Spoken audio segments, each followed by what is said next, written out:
What do you call it when a picnic turns into a massacre?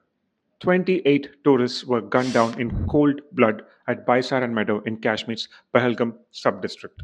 An attack that did not just aim for lives, it aimed for India's confidence. The killers belonged to a group called the Resistance Front, an offshoot of the Lashkar-e-Taiba, a Pakistan-backed and ISI-trained outfit. They were armed, organized, and deliberate.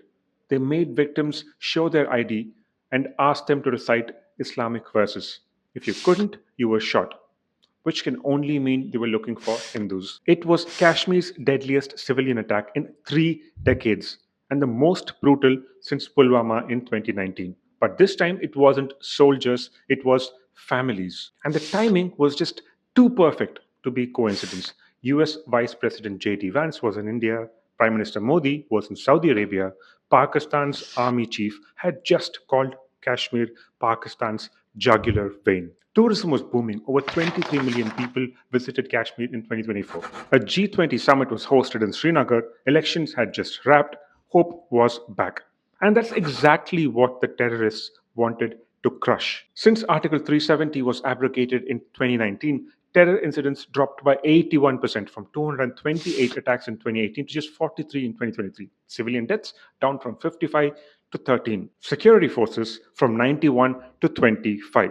But peace bred complacency. The meadow was unguarded, no patrols, no checkpoints, even though Pahalgam had seen similar attacks before. This wasn't a random act, it was targeted, calculated, and surgically timed to send a message that Kashmir isn't normal.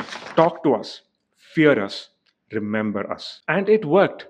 But now that the security is back in full force and the grid is live again, let's hope the armed forces give them hell. At Daily Pinnacle, we believe this attack wasn't just on civilians, it was on an idea that Kashmir can thrive, that peace can win. But here's what the terrorists forgot. You can break hearts, you can shake valleys, but you cannot kill belief. Not in Kashmir, not in India.